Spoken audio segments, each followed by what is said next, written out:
Puji Tuhan, saudara yang dikasihi Tuhan Yesus. Kembali kita akan belajar dari firman Tuhan. Setelah kita memuji dan mempermuliakan nama Tuhan, kita percaya Tuhan bertakhta di atas puji-pujian kita. Amin. Kita sama-sama baca Kisah Para Rasul pasal yang ke-22 ayat yang ke-14. Kita baca bersama-sama. 1, 2, 3. Lalu katanya, Allah nenek moyang kita telah menetapkan engkau untuk mengetahui kehendaknya, untuk melihat yang benar, dan untuk mendengar suara yang keluar dari mulutnya. Ayat ini ada di dalam satu perikop pada waktu Rasul Paulus menceritakan mengenai pertobatannya yang luar biasa. Dalam satu kitab Kisah Para Rasul, siapa penulis Kisah Para Rasul? Lukas, ya. Lukas itu menulis kisah pertobatan Rasul Paulus yang tadinya Saulus menjadi Rasul Paulus, yang tadinya seorang pemburu pengikut Tuhan Yesus menjadi seorang rasul yang luar biasa. Dia itu menulis kisah ini sampai 3 kali. Dalam satu kitab dia menulis 3 kali. Ya, di dalam yang pertama di dalam Kisah Para Rasul pasal yang ke-9, ya. Kita lihat sedikit saja. Kisah Para Rasul pasal yang ke-9 ayat 1 sampai dengan ayat yang ke-19a dengan judul Saulus bertobat. Terus kemudian yang sudah kita baca tadi di dalam Kisah Para Rasul 22 ayat 1 sampai dengan ayat yang ke-21. Di sini juga ditulis kisah Rasul Paulus bertobat.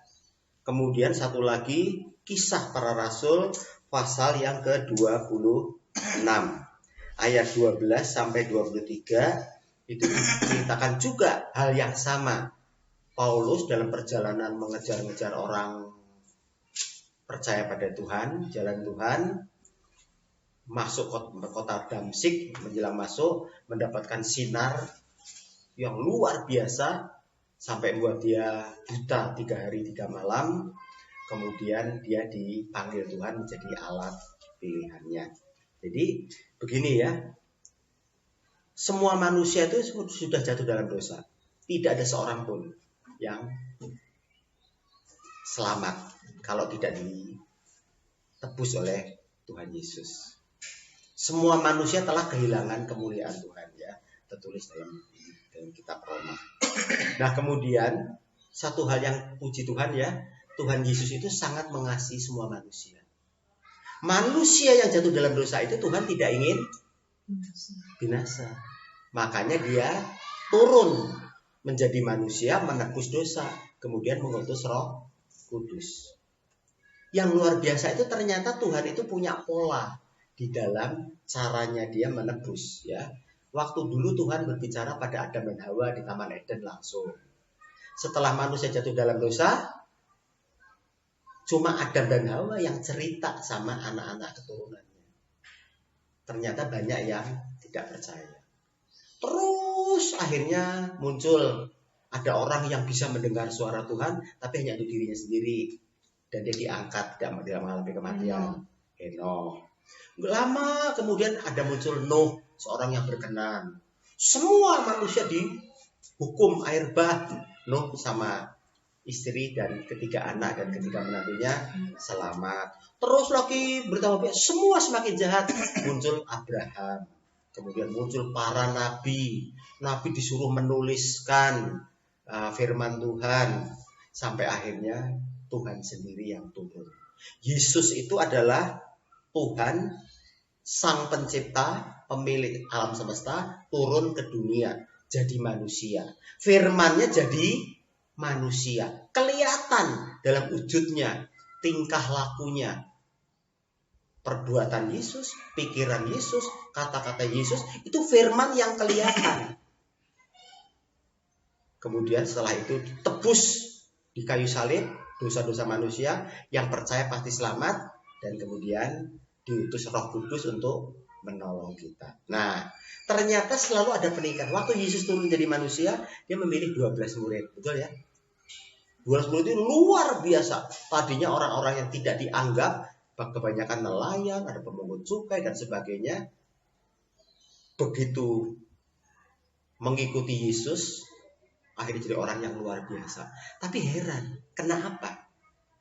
Setelah 12 rasul ini harusnya luar biasa ya. Kenapa kok Tuhan masih manggil Paulus? Nah, kita akan belajar itu. Ya, ternyata sekali lagi saya bacakan dalam Kisah Para Rasul 22 ya. Jadi cerita mengenai pertobatan Paulus yang kedua yang tertulis dalam Kisah Rasul. Lalu katanya, Allah nenek moyang kita telah menetapkan engkau, yaitu si Saulus, untuk satu, mengetahui kehendaknya. Yang kedua, untuk melihat yang benar. Yang ketiga, untuk mendengar suara yang keluar dari mulutnya. Kalau kita baca sepintas, ya sudah jelas lah ya. Mengetahui kehendak Tuhan, melihat yang benar, mendengar suara yang keluar dari mulut Tuhan. Udah biasa kan? Tapi ternyata ini mengandung sesuatu yang luar biasa, yang sangat diperlukan oleh setiap orang yang percaya, yang mau mempelajari firman Tuhan. Rasul Paulus itu sangat berguna. Walaupun sudah ada 12 rasul, bahkan ada 70 murid-murid Yesus yang lain, tapi tetap diperlukan Rasul Paulus. Dan ketahuilah, tetap kita juga diperlukan. Kita di akhir zaman ini harus mempelajari semua yang sudah tertulis, sampai Rasul Paulus dan sebagainya. Dan kita juga nanti akan mengambil peran tersendiri yang luar biasa. Percaya nggak?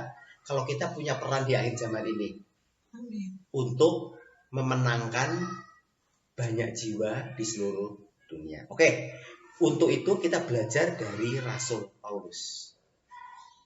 Pertobatan Rasul Paulus ya. Jadi panggilan Tuhan pada Rasul Paulus itu sangat luar biasa, ditulis sampai 3 kali. Kenapa? Yang pertama coba kita lihat panggilan yang ditulis pertama, Kisah Rasul pasal yang 9. Kisah Para Rasul pasal yang ke-9 ayat yang ke-15. Saya baca cuma satu ayat saja. Tetapi firman Tuhan kepadanya, pergilah, sebab orang ini adalah alat pilihan bagiku untuk memberitakan namaku kepada bangsa-bangsa lain, serta raja-raja dan orang-orang Israel. Loh, kenapa? Semua orang, bukan cuma yang tingkat bawah, tapi juga tingkat atas, raja-raja dan orang Israel. Kenapa? Karena orang Israel sampai sekarang ini belum percaya Yesus. Mereka menunggu Mesias, tapi nggak tahu Mesias sudah datang, bahkan disalib. Jadi yang penetapan Tuhan untuk Rasul Paulus itu salah satunya juga untuk orang Israel.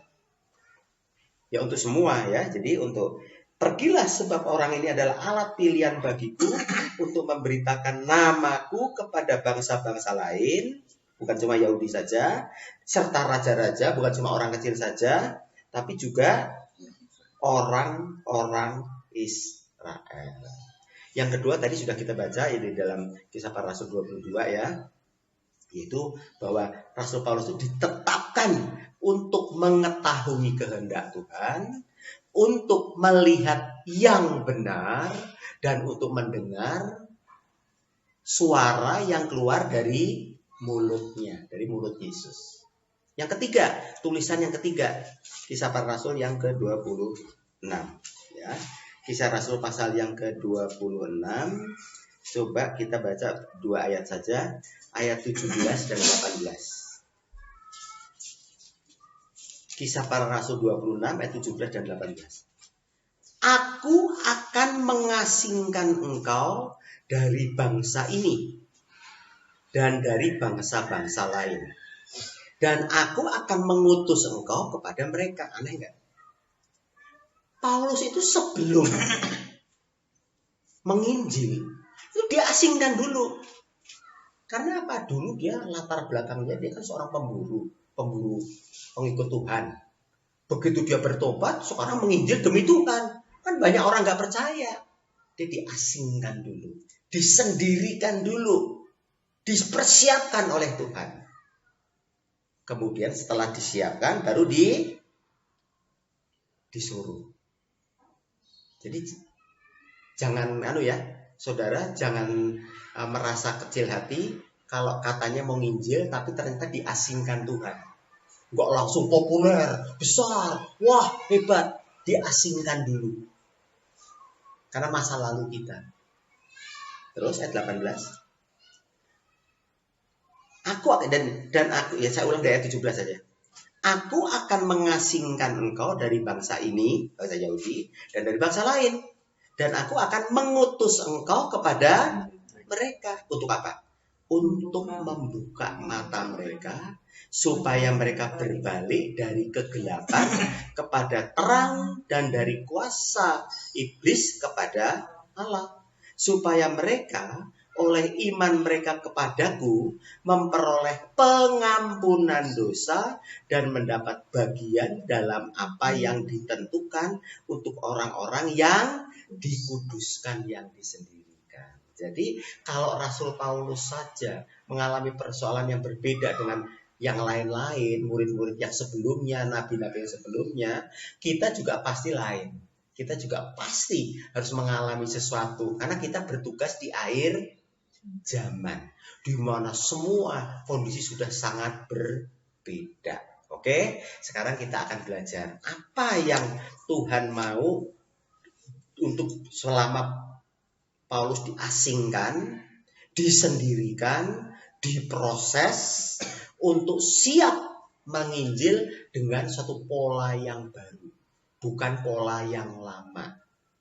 Minggu kemarin kita sudah bicara masalah orang yang hanya minum susu, rutinitas gitu aja, belum makanan-makanan yang keras. Nah, hari ini kita akan belajar. Ternyata selama diasingkan itu, Rasul Paulus itu diajari untuk apa? Mengetahui kehendaknya.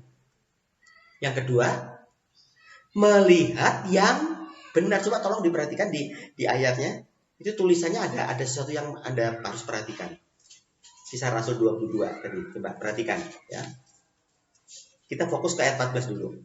Lalu katanya, Allah nenek moyang kita telah menetapkan engkau untuk satu, mengetahui kehendaknya. Yang kedua, untuk melihat yang benar. Ada yang unik di sini tulisannya. Melihat yang benar. Tulisan yang benarnya gimana? Hurufnya huruf besar. Yang benar, bukan yang benar biasa kecil. Jadi Paulus itu harus melihat yang benar, benar-benar benar. Bukannya cuma kebenaran dunia. Nanti kita pelajari. Yang ketiga, untuk mendengar suara yang keluar dari mulutnya, nyanyi juga besar. Jadi bukan cuma suara dari Adam dan Hawa yang pernah langsung bicara Tuhan, dari para nabi, atau membaca tulisan, tapi suara yang keluar dari mulut Yesus langsung. Padahal waktu Paulus dipanggil ini, Yesus sudah naik ke surga. Tapi ternyata saat diasingkan, Paulus itu langsung ketemu Yesus, langsung belajar. Mendengar suara yang keluar dari mulut Yesus. Apa maksudnya ini? Oke, ya, kita belajar. Ketetapan Tuhan untuk bagi Rasul Paulus ya. Yang pertama, mengetahui kehendaknya atau kehendak Tuhan atau kehendak Yesus. Saya jelaskan ya, kenapa ini istimewa. Kenapa mengetahui kehendak Tuhan itu sangat istimewa? Yang pertama ya, kita harus tahu ketidaktahuan adalah sumber semua persoalan di dunia. Betul nggak? Kalau kita nggak tahu jalan, pasti tersesat. Apalagi nggak mau tanya. Malu bertanya, sesat di jalan. Kita nggak bisa masak, tapi belanja macam-macam langsung masak. Pasti rasanya kayak gimana? Hancur. Gitu. Pokoknya ketidaktahuan. Apa saja. Kita ulangan atau ujian ya, di sekolah, tapi nggak tahu semua pertanyaannya, jawabnya, hasilnya gimana? Hasilnya pasti hancur, nggak naik kelas atau nggak lulus. Ya, jadi ketidaktahuan itu adalah sesuatu yang sangat jadi masalah. Masalahnya semua orang itu kebanyakan nggak tahu. Kebanyakan orang tuh nggak tahu apa-apa, cuma tahu mungkin bidang tertentu. Tapi sok tahu. Lebih parah lagi, nggak mau tahu. Apalagi yang mau lagi merasa tahu. Ya, kalau di Jawa sini kan ada iso rumongso karo rumongso bisa, gitu ya. Merasanya tuh apa-apa bisa. Tapi orang lain lihat nggak ada hasilnya. Merasa bisa. Nah, kita ini harus bisa merasa. Oh, ternyata aku nggak tahu. Kalau kita nggak tahu, aku harus belajar. Belajar kepada siapa? Ya kepada yang tahu. Itu yang penting. Nah, kita nggak tahu makanan yang sehat, berakibat tubuh kita akan penyakitan. Betul nggak? Kita pernah belajar ya di sekolah ya. Kalau yang namanya makan untuk tubuh kita, itu dulu ada 4 sehat, 5 sempurna. Ya, saya lupa ya, ada sayuran, ada daging, protein, vitamin, dan sebagainya. Yang kelima itu susu. Ya. Kalau kita tahu makanan-makanan yang sehat, dan nggak tahu makanan-makanan yang nggak sehat itu mana, yang sehat yang gimana. Kalau kita nggak tahu pasti penyakitan, lemah. Tapi kalau kita tahu lumayan. Tapi yang lumayan apanya? Tubuhnya, jiwanya. Kalau kita nggak dapat makanan yang sehat untuk jiwa kita juga salah. Rohnya nggak dapat makanan yang sehat, sama aja. Intinya di sini adalah ya, mengetahui kehendak Tuhan itu adalah maksudnya supaya kita ini mendapatkan makanan untuk tubuh, jiwa, dan roh. Ayatnya gimana? Buka Yohanes 4 ayat 34. Yuk. Yohanes pasal yang keempat ayat yang ke-34. Sudah ketemu? Kata Yesus kepada mereka, makananku ialah melakukan kehendak Dia yang mengutus aku dan menyelesaikan pekerjaannya. Makanan Yesus itu, dia makan nasi enggak sih? Makan roti enggak sih? Makan, tapi kan itu cuma untuk tubuh. Itu bagus. 4 sehat 5 sempurna itu makanan untuk tubuh. Tubuhnya bagus kalau makan 4 sehat 5 sempurna. Tapi jiwanya, rohnya, satu-satunya makanan yang membuat tubuh, jiwa, dan roh kita sehat, bagus, cuma nah, makananku ialah melakukan kehendak Dia yang mengutus aku. Makanya perlu sekali kita ini mengetahui kehendak Tuhan. Rasul Paulus dulu pemburu orang Kristen yang luar biasa. Karena dia mendapat makanan yang gak benar mengenai rohaninya. Dia pikir dia orang Farisi, orang pegang Taurat, ajaran Musa, para nabi, yang kejar-kejar orang percaya Yesus. Dia tangkap, ada yang dibunuh. Kan luar biasa. Makanannya nggak sehat. Dia menerima makanan dari ahli-ahli Taurat, orang-orang Farisi, dan sebagainya. Kalau kita ingin sehat, kita harus makan makanan yang sehat. Makanan yang sehat itu apa? Kehendak Tuhan. Nah, kalau kita nggak tahu kehendak Tuhan, orang yang kita makanan sesuatu dari orang lain, kita anggap sebagai makanan sehat. Padahal seperti Paulus. Paulus itu mengira ajaran Taurat itu bagus nggak? Bagus, cuma tidak dimengerti. Makanya Yesus datang kata bagaimana? Aku datang bukan untuk meniadakan hukum Taurat, tapi menggenapinya. Dia menjelaskan apa yang salah yang selama ini diajarkan dan ditangkap oleh orang Yahudi. Jadi kalau kita ingin memenangkan orang Israel, ya salah satunya adalah dengan menggenapi hukum Taurat. Jadi nomor satu, mengetahui kehendak Tuhan itu luar biasa. Karena kalau kita mengetahui kehendak Tuhan, berarti kita akan makan makanan itu seperti yang Yesus lakukan. Kata Yesus kepada mereka, makananku ialah melakukan kehendak Dia yang mengutus aku dan menyelesaikan pekerjaannya. Kita punya tugas untuk diselesaikan. Tapi makanlah makanan yang sehat untuk tubuh, jiwa, dan roh. Yaitu tahu kehendak Tuhan. Kalau kita tahu kehendak Tuhan, kita ambil, kita pelajari, kita makan, pasti sehat tubuh, jiwa, dan roh kita. Kita siap untuk melayani. Kita siap jadi saksi Kristus yang mempermuliakan. Bukan yang mempermalukan, apalagi seperti Paulus waktu itu melayani Tuhan, tapi menangkapi orang, membunuh orang, mengacaukan. Nggak sehat untuk dunia. Satu-satunya makanan sehat adalah melakukan kehendak Dia. Tahu kehendak Dia. Oke? Satu. Sekarang yang kedua.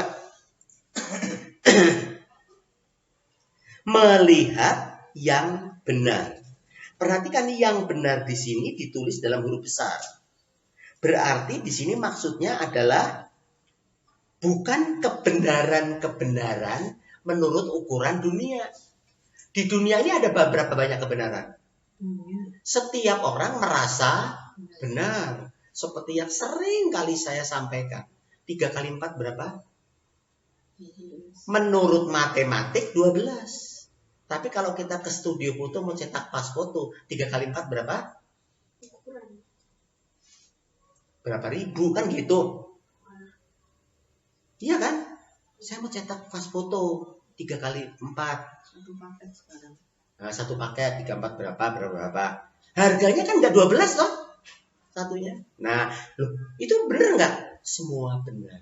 Tapi itu kebenaran-kebenaran yang relatif, kebenaran-kebenaran yang ada di tempat-tempat tertentu, yang berlaku di tempat tertentu. Nah, di sini yang dimaksudkan oleh firman Tuhan adalah yang benar di sini adalah Y-nya besar, B-nya juga benar, itu artinya kebenaran yang mutlak yang hanya ada di dalam diri Yesus. Dalam Yohanes 14 ayat 6, Yesus berkata, Akulah jalan dan kebenaran dan hidup. Tidak seorang pun sampai kepada Bapa kecuali melalui aku. Tidak ada jalan yang membuat kita sampai surga kecuali Yesus. Jalan Hodos. Tidak ada kebenaran yang membuat kita ini bisa benar kecuali kebenaran Yesus. Dan tidak ada hidup yang kekal seperti yang Yesus lakukan. Jadi melihat yang benar itu, kita ini mata kita melihat yang kita lihat itu apa selalu yang benar. Kalau kita keluar, kalau kita pergi kemanapun, pergi ke kota manapun termasuk ke Yerusalem, apa kita melihat yang benar? Belum tentu. Ada banyak kebenaran-kebenaran yang kita lihat. Kebenaran-kebenaran yang kita anggap benar. Itu salah. Jadi, setelah kita mengetahui kehendaknya, untuk mendapat makanan yang sehat bagi tubuh, jiwa, dan roh kita, yang kedua kita ini harus melihat yang benar. Fokus kita itu adalah Yesus. Kalau kita melihat seseorang yang luar biasa, wah, jangan langsung kita tiru. Belum tentu benar. Lihatlah Yesus. Kata-kata Yesus, pendapat Yesus. Karena Yesuslah satu-satunya kebenaran yang mutlak. Kalau kita melihat yang benar, kita akan benar-benar bisa kalau mengetahui kehendaknya kan kita punya tubuh, jiwa, dan roh yang sehat. Bukan cuma tubuhnya aja. 4 sehat 5 sempurna, yang sehat cuma tubuh. Tapi kalau melakukan kehendak Tuhan, yang sehat tubuh, jiwa, dan rohnya. Nah, kalau kita melihat yang benar, apa yang terjadi? Buka Yohanes 8. Yohanes pasal yang ke-8. Kita baca ayat 30 sampai 36. Kalau kita melihat yang benar, percaya pada yang benar, bukan melihat kebenaran-kebenaran yang lain. Judul perikopnya apa? Kebenaran yang memerdekakan. Coba tolong perhatikan, saya bacakan dari ayat 30. Setelah Yesus mengatakan semuanya itu, banyak orang percaya kepadanya.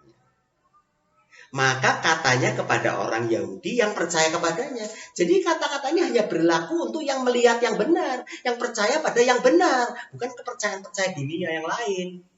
Apa yang terjadi? Jikalau kamu tetap dalam firman-Ku, kamu benar-benar adalah. Jadi banyak orang mengaku murid, tapi tidak tetap dalam firman Tuhan. Tidak tetap dalam kebenaran. Kebenaran ini kebenaran yang lain-lain. Terus? Dan kamu akan mengetahui kebenaran. Dan kebenaran itu akan memerdekakan kamu. Kita ini terbelenggu, terikat oleh banyak hal. Kalau kita melihat kebenaran-kebenaran yang di luar Tuhan, kita tidak akan dimerdekakan, bahkan semakin terjerat. Hanya melihat Yesus satu-satunya kebenaran yang mutlak, kita akan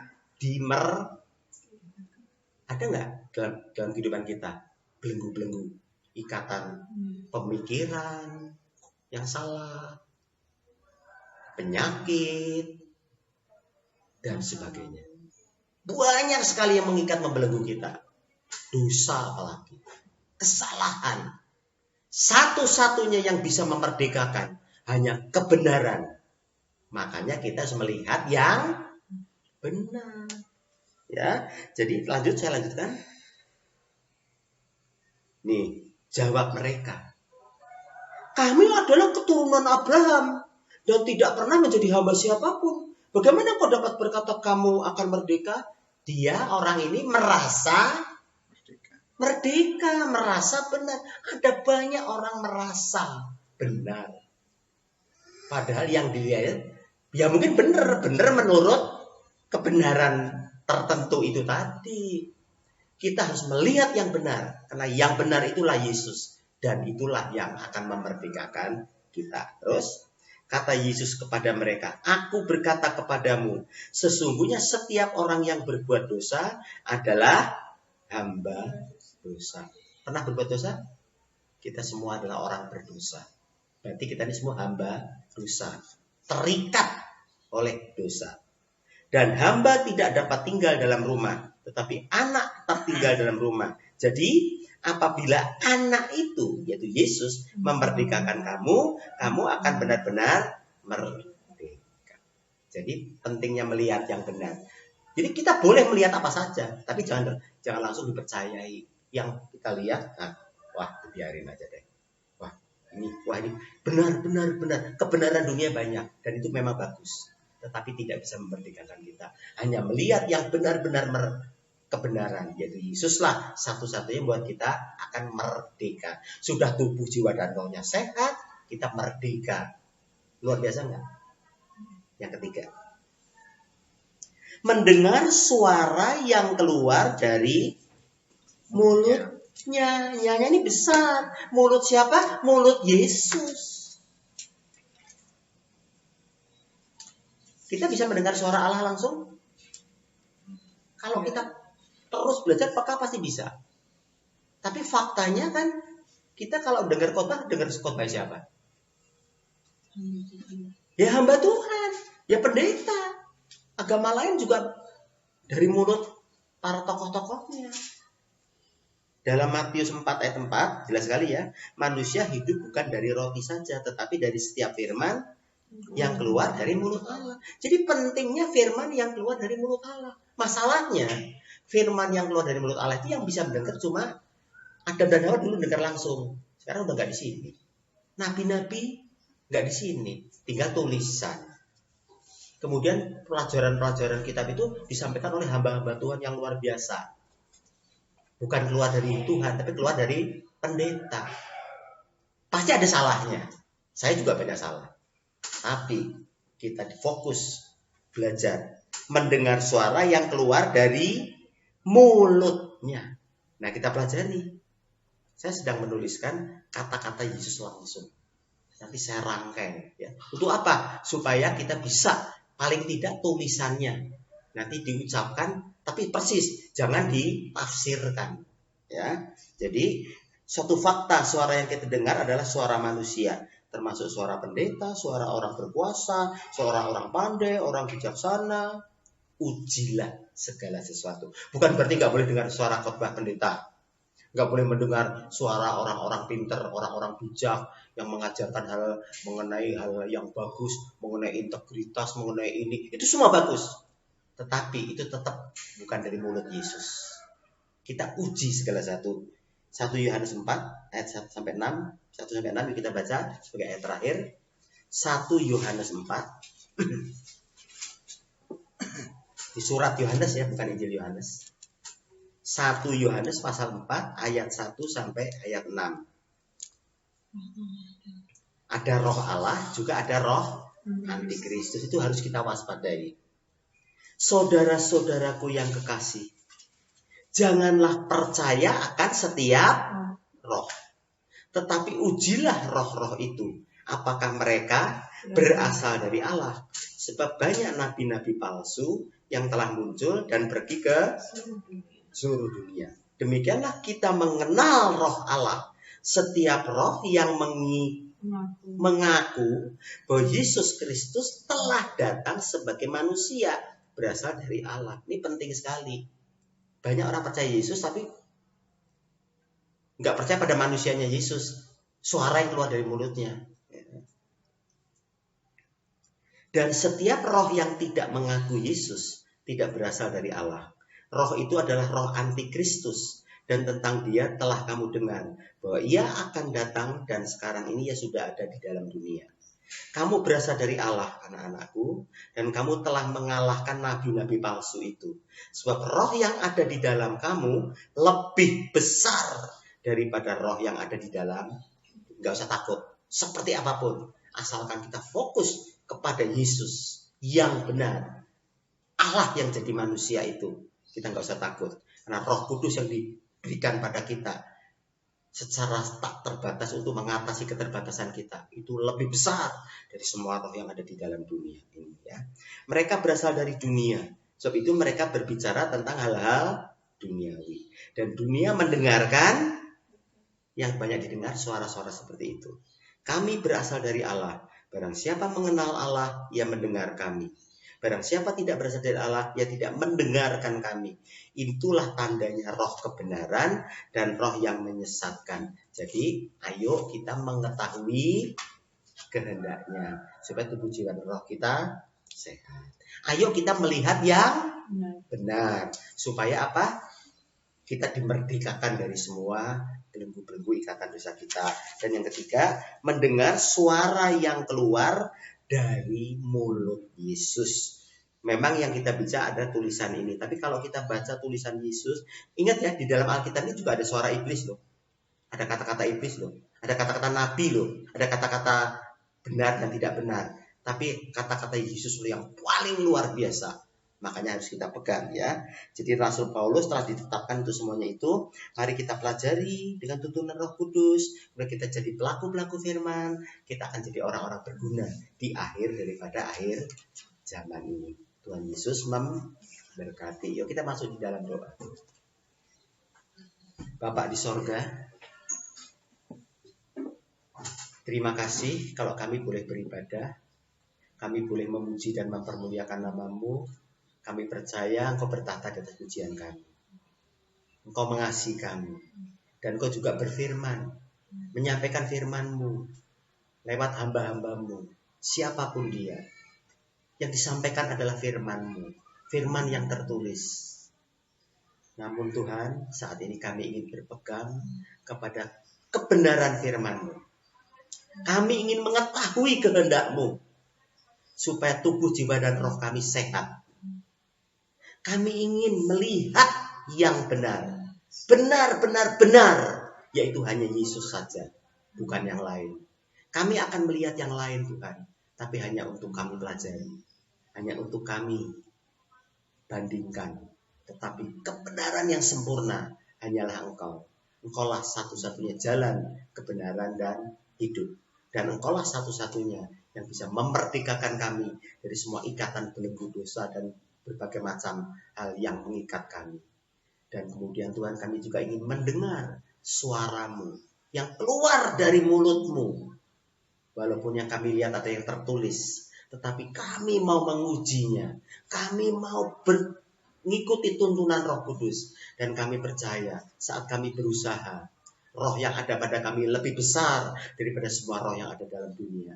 Dan semua itu akan membuat kami bisa menangkap setiap kebenaran firman-Mu, memahaminya, dan kami dapat melakukannya di dalam kehidupan kami. Sehingga kami dapat berfungsi sebagai saksi-Mu, sebagai saksi-Mu yang mempermuliakan-Mu di akhir daripada akhir zaman ini. Terima kasih Bapak di sorga, terima kasih. Kami akan sudahi Tuhan ibadah kami. Kami akan kembali ke aktivitas kami akan melakukan bagian kami, karena kami masih tinggal di dalam dunia. Kami serahkan pekerjaan kami, rumah tangga kami, keluarga kami, semua kami serahkan ke dalam tangan-Mu. Kami mau terus mengetahui kehendak-Mu, melihat yang benar dan mendengar suara-Mu. Dan kami percaya kami akan dapat membawa banyak jiwa untuk datang kepadamu, untuk mengakui Engkau Yesus sebagai Tuhan dan Juru Selamat. Semua lutut bertelut menyembah-Mu. Terima kasih Bapak. Sebelum kami sudahi Bapak, kami mohon berkat-Mu. So, tanpa berkat-Mu kami tidak bisa apa-apa. Tanpa penyertaan dan pertolongan-Mu kami tidak bisa apa-apa. Tapi bersama-Mu kami akan melakukan perkara-perkara yang besar. Saudara yang dikasihi Tuhan Yesus, angkatlah kedua tangan-Mu. Terimalah berkat, rahmat, anugerah, pertolongan dari Bapa yang kekal. Bapa yang bersemayam dalam terang yang tak terhampiri. Tempat tinggi jauh tak terjangkau. Tetapi Bapa itu telah turun ke dunia di dalam Allah Anak, di dalam Yesus. Bukan cuma sekedar turun, tetapi menebus dosa dan kesalahan kami dengan kematiannya di atas kayu salib. Bahkan mencurahkan Roh Kudus-Nya untuk membimbing kami senantiasa sampai akhir zaman. Roh Kudus inilah yang akan terus membimbing kami. Roh Kudus inilah yang akan terus menolong kami mengetahui kehendak-Mu, melihat yang benar dan mendengar suara-Mu. Mari Bapak di sorga, curahkan berkat-Mu atas kami semua. Di dalam nama Tuhan Yesus, terimalah berkat, rahmat, anugerah, pertolongan-Mu. Dan kami akan menjalani kehidupan ini bersama-sama dengan Roh Kudus. Haleluya, puji Tuhan. Amin. Tuhan berkati.